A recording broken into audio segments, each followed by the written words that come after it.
Well, good Saturday morning, West Ham fans. Russell and that West Ham Network, hope you're all safe and well. Let's talk about some more bloody transfer rumours, shall we? But this time about defenders.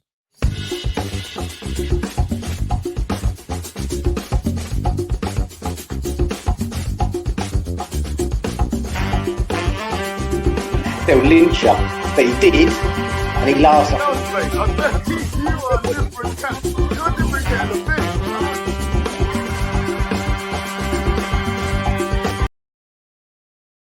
Oh, Russ and the West Ham Network, hope you're all safe and well. We know the January transfer window doesn't open for another 2 months at least, but the deluge of players we've been linked with continues to go, just from strength to strength. In all honesty, there's no doubt we need reinforcements in January, no doubt at all. Arguably defensively and attackingly. I went through a few attacking players that we've been linked with, the likes of Pavlidis and Hlosek and Jadon Sancho. That was on Wednesday. Was it Wednesday? Yeah, Wednesday. Let's go back and check that out. But for the case of the defence, there's a number of players we've been linked with, both in sort of midfield and defence recently, and that's what we'll talk to you about today, really. Let's talk about this gentleman here, the Club American defender, Sebastian Caracas. Apparently, he's available in January for a bargain price of between £6 to £10 million, according to several news sources. We're apparently in the hunt and are monitoring the 24-year-old situation ahead of a possible swoop in January.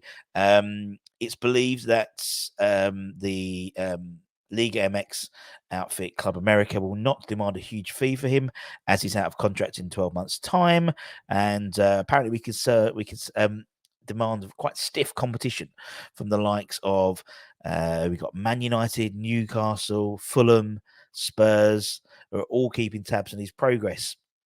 He's a Uruguayan international as well, and impressed. He's obviously under Marco Bielsa, the Uruguayan manager, and dazzled as Uruguay beat Brazil 2-0 in the World Cup qualifiers last week. Yeah, would it be last week? Yeah, last week.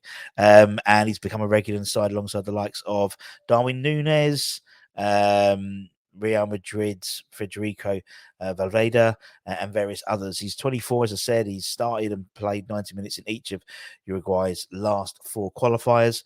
He's racked up 109 appearances for Club America since joining the club from Uruguayan outfit Liverpool in January 2020. He's 5'11", so not the biggest, and primarily plays on the right side of a back four. So he could potentially go in as Vladimir Soufal's replacement, potentially on the right side of a back four, potentially, or on the right side of a back three as well. He can play, so he's all versatile as well. So, and again, we're going to hear more and more of these people we've never heard of coming through, because the likes of Tim Stein is, putting his scouting net far and wide. So you'll get some players you've heard of, and you get some players you haven't heard of, and that's what he does. He is the pearl diver, as we know. So that's one we don't know. One we do know is the Chelsea defender, Trevor Chalobah. Now, he's someone we've been linked with sporadically over the last sort of couple transfer windows, but apparently we're chasing quite heavily in January.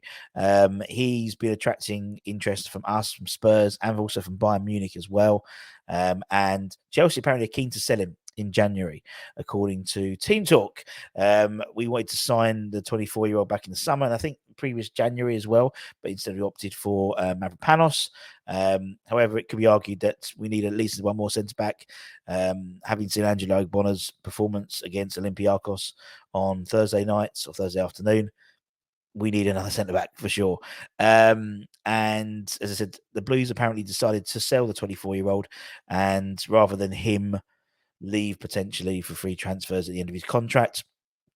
And that's despite the fact he's become a regular, sort of relatively Stamford Bridge icon, really. The fans love him. And it seems that we've got a 3-horse race now, our Spurs and Bayern Munich.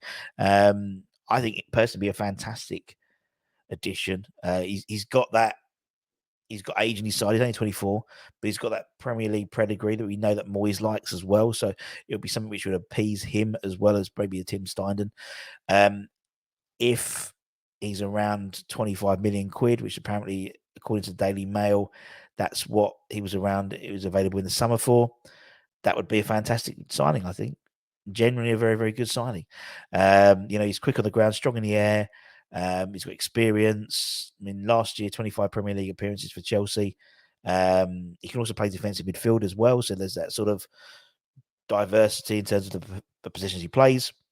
The only slight fly in the ointment is, and it's always with West Ham, injuries. He has got injured. He's had a hamstring problem for some time now.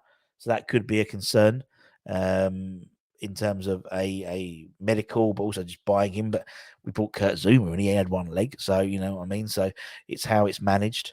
But we'll see. And maybe that might deter the likes of Bayern Munich for putting a bid in for him because of his injury record potentially. But we shall keep an eye on him in January. Let's move into midfield. Now, one of the players we've been linked to in midfield is the Italian midfielder, Lucas, where is it? Manuel Locatelli. Now, we saw been linked to him before, but according to Casso Mercato, my favourite Italian news outlet, we're in prime position to sign him in January. According to the website, on Tuesday, he said he's available for around 40 million euros, 34.9 million pounds, and added that Locatelli could succeed Thomas Souček in the West Ham midfield, with obviously Souček having interest from Italy, from Serie A. Obviously, has he signed a new contract? We think he has, but the club haven't announced it. Obviously, Moyes got the likes of JWP in. He's got Edson Alvarez in. Both players have hit the ground running, albeit not against the Greek champions the other day, or second place.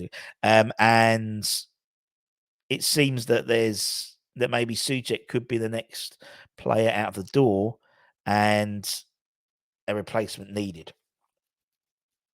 Now, I mean, he's. I don't think this is. I think this is a complete non-starter.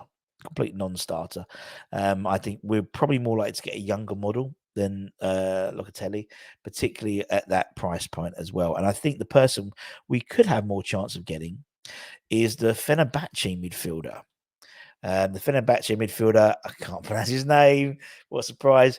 Ismail Yusek. That's probably done all right. Us and Spurs apparently are chasing the Fenerbahce midfielder in the January transfer window, according to a report from Aksam, Turkish media outlet.